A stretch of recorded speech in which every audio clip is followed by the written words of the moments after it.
오늘 우리에게 주시는 하나님의 말씀은 누가복음 22장 14절에서 23절 말씀입니다. 누가복음 22장 14절에서 23절 말씀 저와 여러분이 한 절씩 번갈아 교독하시겠습니다.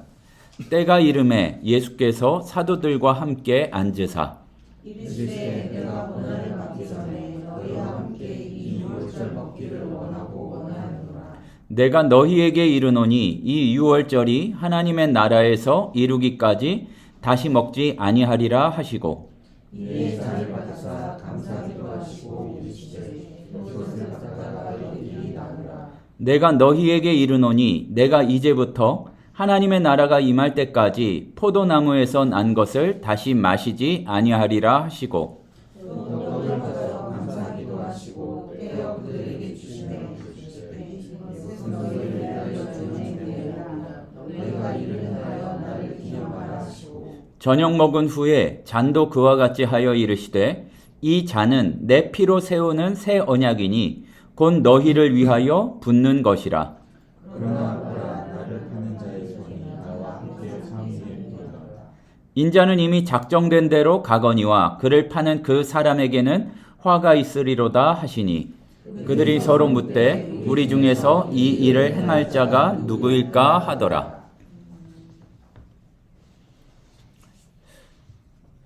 우리가 순서대로 이 누가복음 22장 14절에서 23절 말씀을 보는 것이기도 하지만 우리가 교회력이라고 하죠. 교회의 여러 그 행사들을 절기를 정한 그 달력에 의해서도 지금이 사순절이라고 합니다. 물론 교회마다 지키는 데도 있고 안 지키는 데도 있고 또 더러는 절대 지키면 안 되는 데도 있고 너무 형식적이다 그래서요.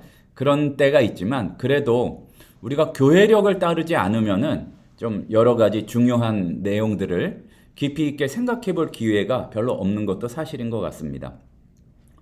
그리고 오늘 말씀은 우리에게 꽤 익숙한 말씀인 것이 왜 익숙한가 하면은 아마 그 익숙하기로 뭐 5손가락 안에 들지 않을까 싶어요. 왜냐하면 성찬식 드릴 때마다 하는 말씀이기 때문에 그렇습니다. 오늘 누가복음 22장 말씀은 제자들과 함께 하신 마지막에 그 최후의 만찬이라고 하죠. 그 장면을 묵상하게 되는데 십자가에 달리시기 전날 밤에 제자들과 함께 유월절 식사를 하시면서 이렇게 말씀하셨습니다. 이제 우리가 너무 거의 외우다시피 하고 있는 것처럼 이거는 내 몸이다. 이 떡을 가지고 사실은 떡이라기보단 빵이죠. 그리고 이 잔은 내 피로 세우는 새 언약이다. 그렇게 이야기를 하셨습니다.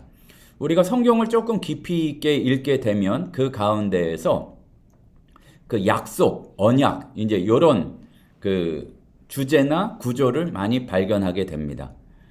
그런데 여기에서 우리가 기억해야 될 것은 우리가 지금 여기가 신우회고 회사의 현장이기 때문에 그런 계약에 대해서 굉장히 많은 것들을 경험하실 텐데 그 세상의 계약이나 언약과 비교해서 이 예수님이 세우신 새 언약이 어떻게 다른가?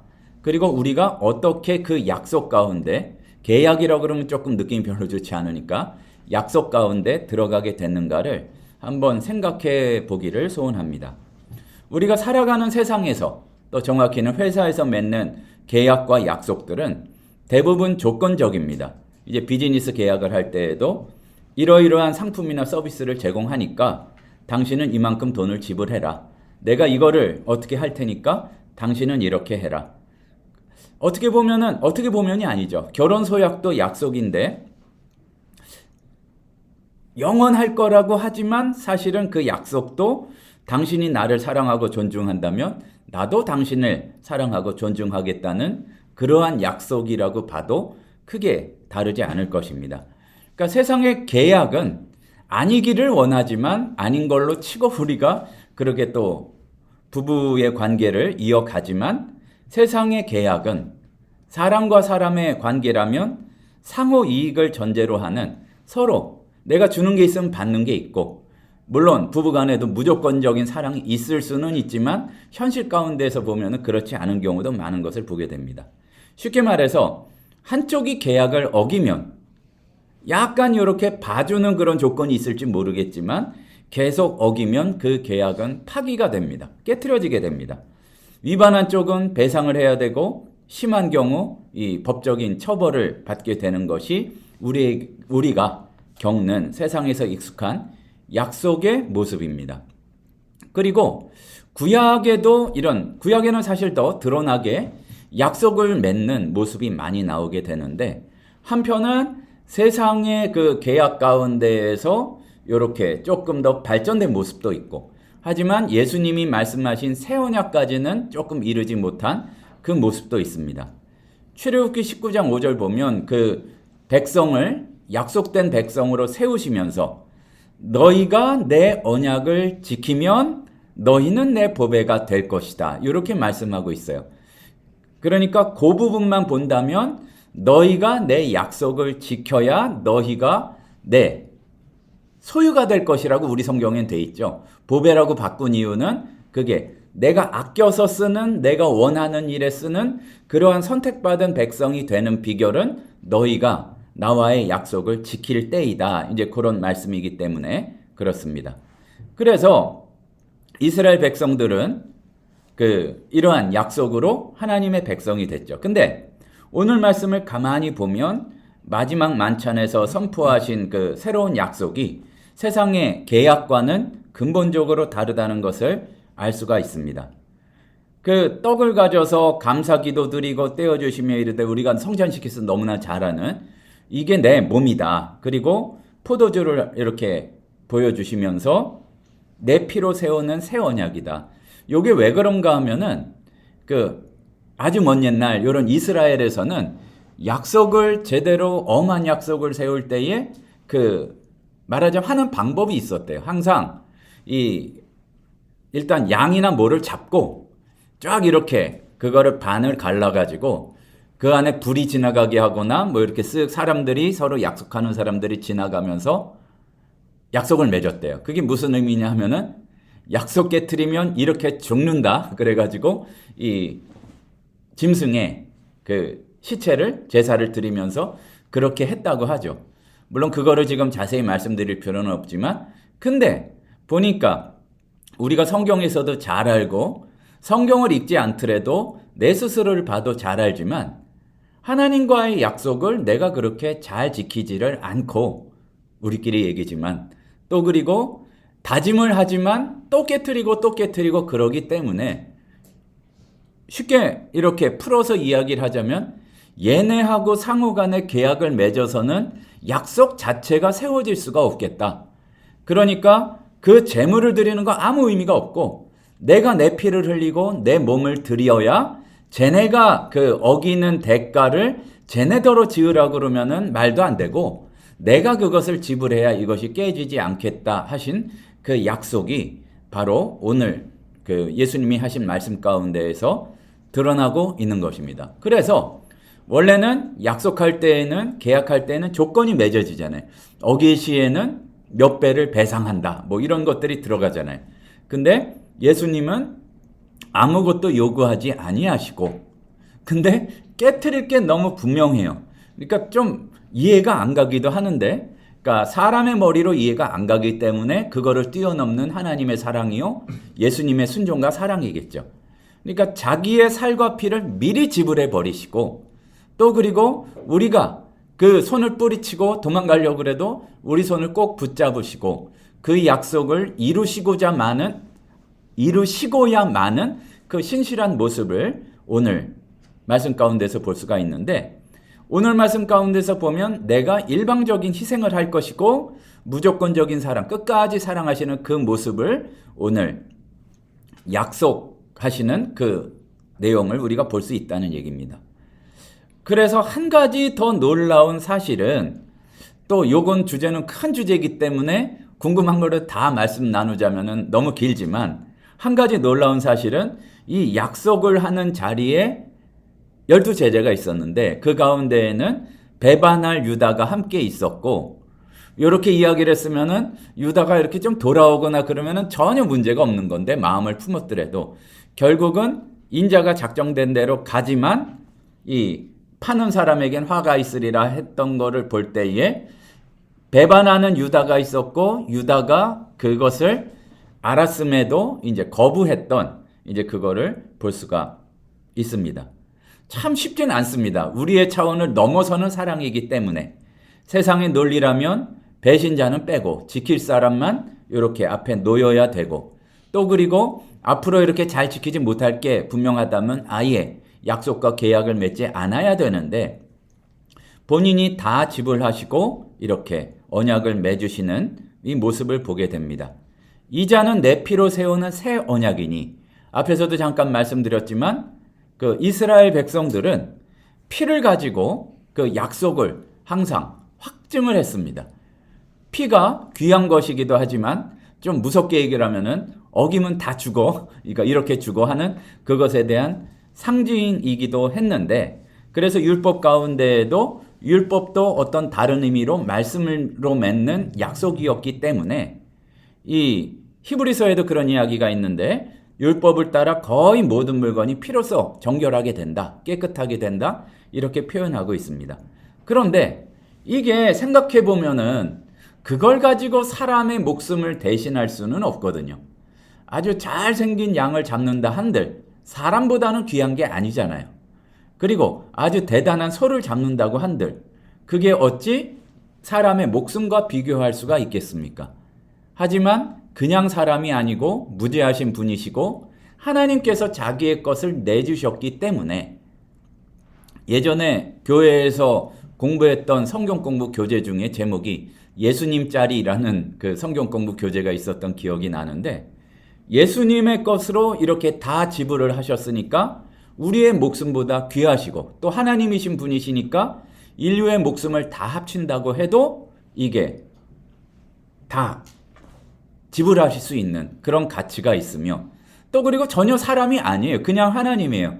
그러면은 인간이 잘못한 건데 왜 하나님이 그거를 해결하시지? 좀 법적으로도 말이 안 되게 되는데 그래서 인간이시지만 하나님이신 분이 자기 목숨을 내어주셔야 해결할 수 있는 우리의 약속을 깨트리는 문제를 예수님께서 오늘 그것을 사하셨다는 것을 그 예식으로 기념하는 부분입니다. 그렇게 우리는 새로운 약속의 백성이 되었습니다. 그럼 이것을 기억하고 좀 죄송스러운 마음도 있고 또 감사한 마음을 가지고 그 약속에 맞는 삶을 살아가야 할 것입니다. 오늘 말씀에도 이렇게 기록이 되어 있는데 너희가 이를 행하여 나를 기념하라 이렇게 기록이 되어 있습니다.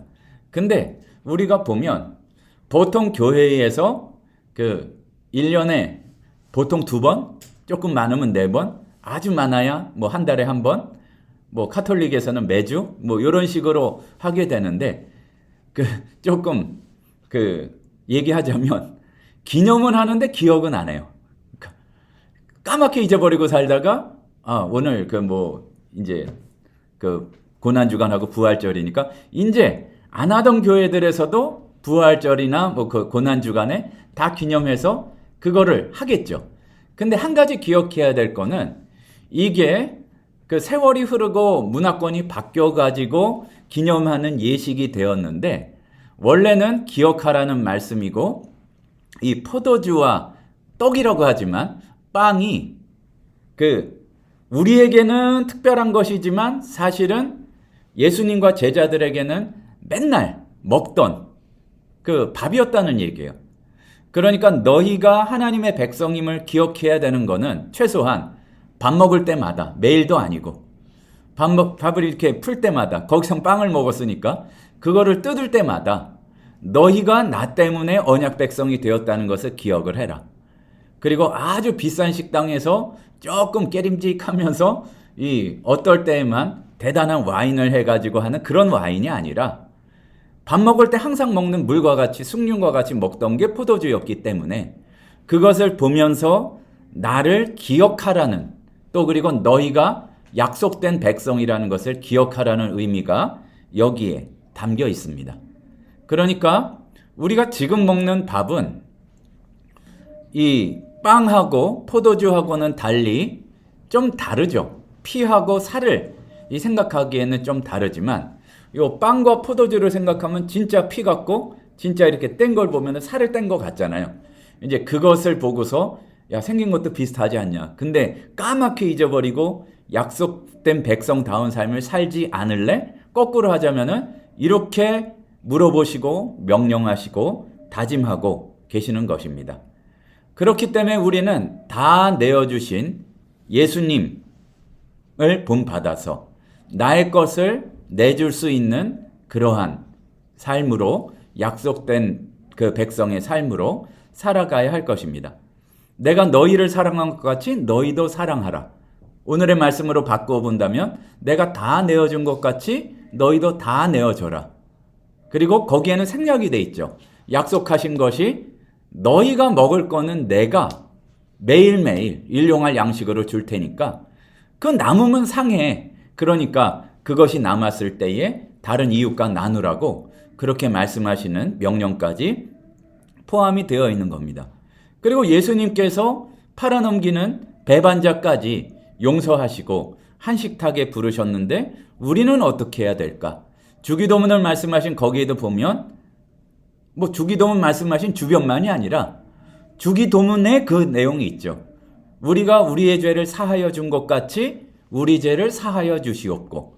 이게 또 얘기하자면 길어질 수가 있지만 약속된 공동체의 특징은 아주 그냥 남은 거 하나하나 수십 년 치는 것까지 그거는 잘 기억하잖아요. 우리가 서운했던 거 다 기억하고 갚아주고 원수 갚는 공동체가 아니라 이 사람이 안 갚으면 옆 사람이라도 가서 갚아주는 그런 공동체가 아니라 그것을 넘어서서 나를 용서해 주셨기 때문에 내가 억울한 건 나만 이렇게 씩씩대고 있는 게 아니라 하나님께서 다 알아주시고 필요하면 갚아주시고 그거를 넘치도록 회복시켜 주시는 역사를 믿기 때문에 나 역시 용서의 자리로 나갈 수 있는 것이 새로운 언약, 새로운 생명의 언약.